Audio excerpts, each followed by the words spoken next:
नर्मदापुरम कांग्रेस प्रत्याशी संजय शर्मा जी के समर्थन में इंडिया संगठन के घटक दलों की बैठक जारी। साली चौका रोड कांग्रेस पार्टी नगर परिषद के प्रधान चुनाव कार्यालय में कार्यालय प्रभारी सुरेश पटेल द्वारा बुलाई गई घटक दलों की बैठक, जिसमें मार्क्सवादी कांग्रेस पार्टी, आम आदमी पार्टी की तहसील इकाई के लोग सम्मिलित हुए, जिसमें साली चौका रोड के नगर अध्यक्ष सम्माननीय पवन कुमार जी शुक्ला, डॉक्टर जितेंद्र कुमार जी शर्मा, विशिष्ट वरिष्ठ कांग्रेस नेता गोलू गुप्ता के संगठन में संपन्न हुई।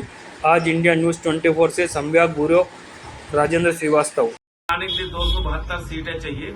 400 पार का नारा का मतलब ये है कि डॉक्टर भीमराव अंबेडकर बाबा साहब के संविधान को बदलने के लिए लोकसभा के अंदर 2/3 बहुमत, राज्यसभा में बहुमत और 20 राज्यों में अगर इनकी सरकार बनेगी तो हमारे देश में डॉक्टर भीमराव अंबेडकर के संविधान को बदल करके ये नागपुर में आरएसएस का जो संविधान है उस संविधान को इस देश के अंदर लागू करना चाहते हैं। हमारे देश में तिरंगा की जगह अपना भगवा झंडा इस देश में थोपना चाहते हैं। दूसरा सवाल यह है कि हमारे देश के अंदर जो संवैधानिक संस्थाएं हैं, ईडी है, सीबीआई है, आरबीआई, निर्वाचन आयोग है, जिसकी जिम्मेवारी जनता के प्रति होती है, निष्पक्ष संस्थाएं हैं, इनके अधिकारों में कटौती करके इनको निजी संस्था के तौर पर भाजपा इस्तेमाल करना चाहती है। और जैसा हम लोगों ने देखा है कि ईडी का 95% छापा विरोधी दलों पर पड़ा। ईडी ने जिन कंपनियों के ऊपर छापा डाला है, ईडी का उपयोग भारतीय जनता पार्टी चंदा के धंधा में करना चाहती है। पहले कंपनियों पर छापा पड़ता है, छापा पड़ने के बाद कंपनियां जब पैसा दे देती हैं तो धंधे में भारतीय जनता पार्टी उनको राहत देती है, क्लीन चिट दे देती है और उनके लिए धंधा में मुनाफा के लिए दरवाजे खोल देती है।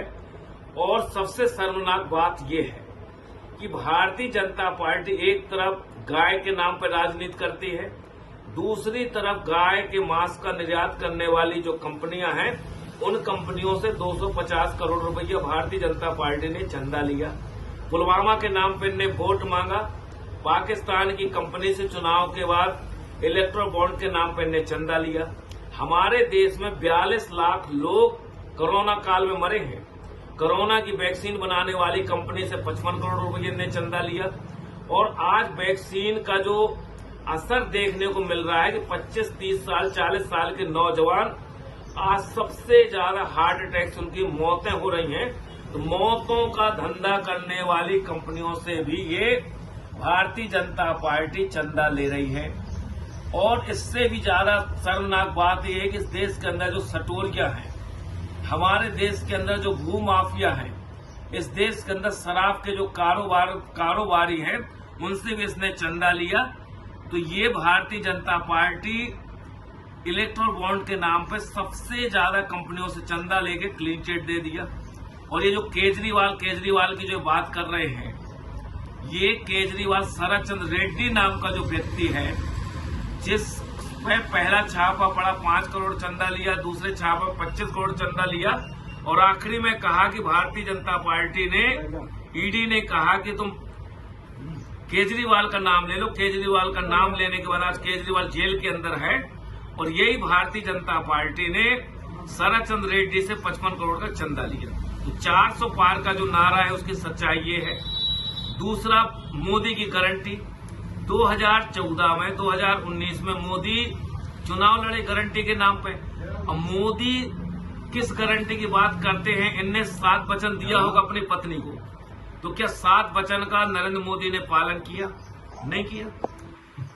मोदी ने काला धन वापस से लेकर किसानों की दुगनी आय वाली इनने जो चर्चा की, 2 करोड़ लोगों को रोजगार की बात की।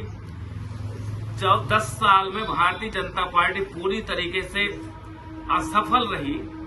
और बॉन्ड के नाम पे तो जैसा मैंने पहले कहा कि इसने अवैध तरीके से वसूली की। दूसरा, मोदी गारंटी की बात कर रहे हैं।